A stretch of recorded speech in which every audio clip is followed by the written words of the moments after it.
Video journal entry 30, July 27th, 2025. Ooh, y'all, I've had a long day. I'm doing this a lot later than usual.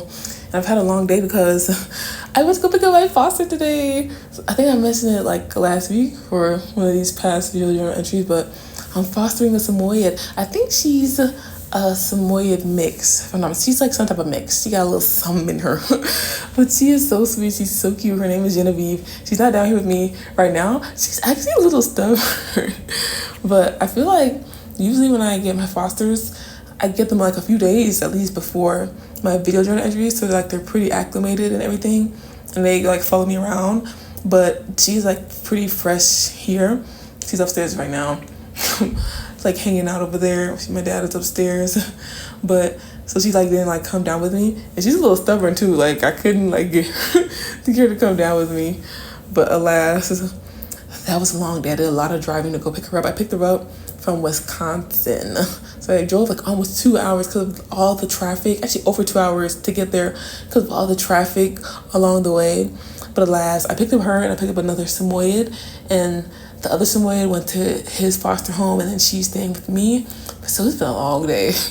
That's why I'm like doing this so late. But alas, I realized recently while I was on my drive, I had like a bunch of things I wanted to like listen to. Actually, I'm getting ahead of myself. First things first, I realized that apparently I'm close to my Saturn return. So apparently what that is Saturn return to like the position that it was when you were born. And I guess it happens around like your late 20s, early 30s. Isn't that crazy? I'm in my late 20s. I'm 27. And I'm really about to be my late 30s, my late 20s for sure, soon. But that's interesting. I guess, you know, when those astrology things do their thing, you feel a way and do a thing. And I feel like this, it tracks. There's something called like the 12th house, I think, that happens around like the age 23 or something like that. And I think that was very valid because like the way people explained it, I felt a lot of that during that time, like heavily. So I think that stuff tracks. I'm not like actively into astrology, but I feel like the world, everything works together. So I'm not against it either. And people who are like really into it, they'll be spitting sometimes. I'm like, damn, what you got going on over there? Apparently, I'm probably close to my Saturn return. It makes sense because I've been feeling a lot of turmoil. Probably because the world is just shifting in like such a rapid way. And with that being said, that makes you think about something else. While I was on my drive, I was listening to a bunch of things. I saw a video of this older man talking about like purpose and like going after like your passion and like your purpose and your calling. That's what he was saying. That's how he was referring to it, as like going after your calling.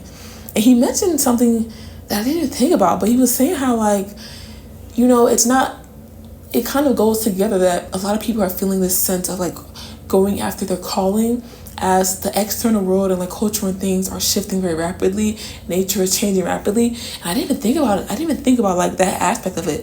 But I think that's like very true. I know I've been feeling very much inclined. I think I always feel inclined to my calling because I think I'm very purpose driven. I feel like I've had an understanding of like what I really enjoyed in purpose and sense of self for a long time. But I feel like it's hitting me a lot, even more. And I didn't even think about like the aspect of like your environment, like the world changing, like chaos around you, shifting you towards that like sense of calling. And I guess what it is like I guess what happens like you're so out of alignment, and like when things are shifting so much, you need something to like draw to. And if you don't have like a certain solidified sense of self and calling and things that you're going after, I guess it can be shaky. He said some really good quotes. I'm gonna look for the name of that video and like put the name down because I was like, damn, this old man spitting. But I listened to that and I made me really think about something that I hadn't thought about before. And I'm very much like full blown trying to live in my purpose. I've never wanted to live outside my purpose. I don't like to do things that I don't want to do. And I've been like that for a long time. I feel like as I've gotten older, I've had to survive, you know, to make a living and things like that. But if I didn't have to, I wouldn't. And another thing, speaking of like callings and passions and purpose, I finally got back on the ceramic with the pottery wheel this week. I have not touched clay since Mashiko, since like my time in Mashiko, I hadn't been on the wheel. But finally I was able to get back on the wheel. And I've mentioned before about like that feeling of like wanting to do things but not being able to. And like I feel like what helped me get back on the wheel is that like I think I mentioned it last week as well. I really wanted a break from like all my expectations and goals and ambitions. And I just said to myself, like I'm resigning from it for the time being. And I think letting that go kind of helped free me a little bit to be able to sit back on the wheel and like work on something without too many pressures on myself. Even though there's still some of them are still there, but try to relieve myself from them. And speaking of which pressures, I'm coming to the end of my siren covers I mentioned that I've been doing. So I've been doing a series of covers, songs, to like tell an overall story. And I'm almost the last one. I finished the one this week, which is so hard because it was in French and I had to like figure out how to sing in French. But alas, like as I've been thinking about that I'm coming to an end, I feel like this bitter sweetness to it. I feel sad and I feel a bit disappointed, a little bit like a failure to myself because it didn't really like I think garner much like of an audience or anything like that. I was hoping that like part of the things I was hoping to get from it is that like I'm singing songs that are relatively known, more known than any song that I would ever release. So like it can like garner some attention and garner an audience in a way by doing something familiar to others. And I don't think that worked. I think maybe for a few songs it might have worked, but I think like my first few songs did okay, and after that like everything else kind of just like flopped, and like I don't think I really like garnered as much of an audience. But I'm happy of the series in the sense that I've done something every week for almost 10 weeks now. I've done it for 9 weeks. Next week will be the last week. I've done it. No matter how I've been feeling, I made sure I got it done. I was able to do something vocally, musically wise every week, so I'm happy about that. And I'm happy with some of the projects or some of the videos that I did to accompany some of those covers for the weeks. So I'm happy about that. But yeah, I feel like that's the sense again of like, damn, nobody saw like the work that you do. Some of the things that I did in the series I wasn't necessarily the happiest with. But alas, it would have been nice to like garner some of that audience and like build some of that community from that cover series. But it is what it is. It's coming to an end now, so I guess I won't marinate on too much. I'll feel sad about it. I'll let myself feel sad about it for a little bit and then move on to the next thing. I think the next thing I'll work on is like the EP. So like that's built around that siren universe as well. I have the songs ready that I want to work on, so it's a matter of like doing the production aspect of them, getting that mix. I really want to lock in on my mix and mastering. So I built a muscle of like doing something musically every week. So I'm gonna keep that. Even if I don't release something every week, I'm gonna be working on things musically every week. So to try to get those done and get them really clean, get a really clean EP, then I'll think about like my next step. I'll start thinking about my next step after I'm working on this EP. I'll start trying to market it and everything. That's what I'm working on music wise. Everything else wise, I'm working on my ceramics. I've been thinking a lot. I mentioned last week as well, but I've been like thinking a lot about like building that brand around my creativity. I'm thinking a lot about like brand partnerships and what that would look like for me. I've been like I've sat down like and written down like brands that I want to work with. I've been thinking to myself like, what will that look like? What would my output be? How they look. I've been seeing like what other creators do and like how they do brands and things like that. And mostly importantly, I've been trying to figure out a way to keep it relative enough and just not just out of place. I want it to connect with viewers, like the work that I do. So I've been like looking at like trying to see what the brand's ethos are and like make sure like they align with what I want to work on and make sure that they fit into the things I want to make, So I've been looking at that, and I've been thinking, I looked into a little bit of UGC. I have this problem, like I want to do things, and of course like I try to stop myself as I mentioned before, but I'm going to try to push through and like get a UGC gig. Even though I have my reservations about like, I've been looking at like websites, like UGC websites versus just like people coming to me, which I have reservations about. However, I want it to be in a place where people reach out to me and then I give them all my rates and things like that. But for now, I think I'll just try to get some experience under my belt. So I'll see how that goes. I've made some accounts, but I kind of halted because that's what happens. I start overthinking things and I'm like, I don't know if I want to do this, That's probably that, but I'm going to like push forward and like try to get like a gig or two, see how that works like. I'm going back to work this coming up week. I don't know why I didn't just say I'll come back next week. I said that I was gonna come back the first, and the first ends up being a Friday.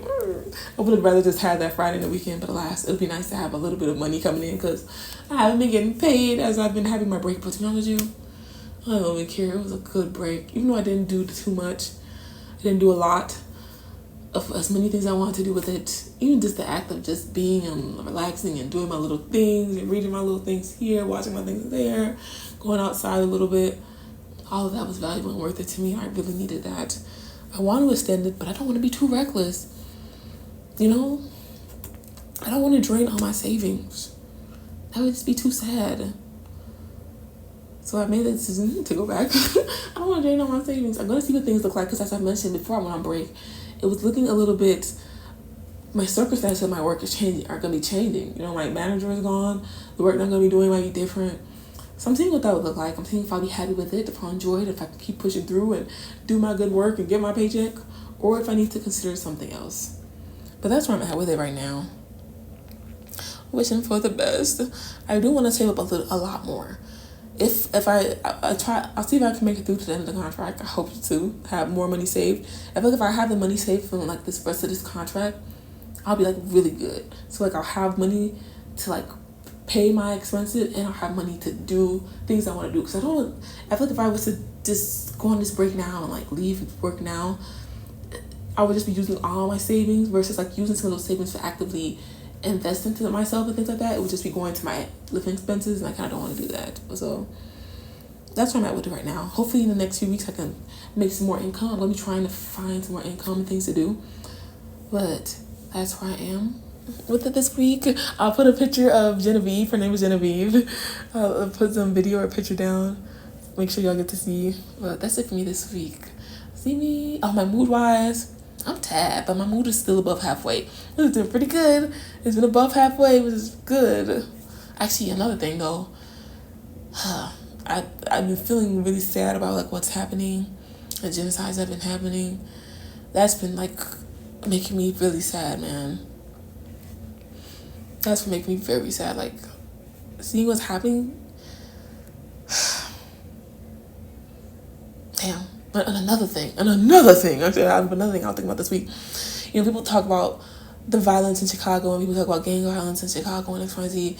It's so funny how people scoff at it.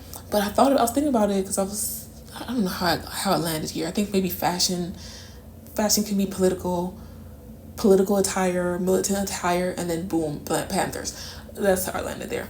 Okay, and it makes me think, and with Black Panthers led me to the leader of Black Panthers in Chicago, Fred Hampton, and it made me think about how sad it is because he was on the brink of like getting some class solidarity, and he was ending in gang violence. Like he was halting the beef between gangs. He was gathering multiple races together. He was gathering people from poor.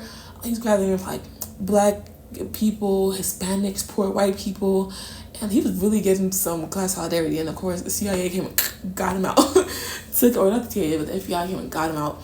And, you know, I thought about like what would Chicago look like today without the plight of gang violence and with a communal space for Black people and poor people and all type of ethnicities. What would we have looked like today?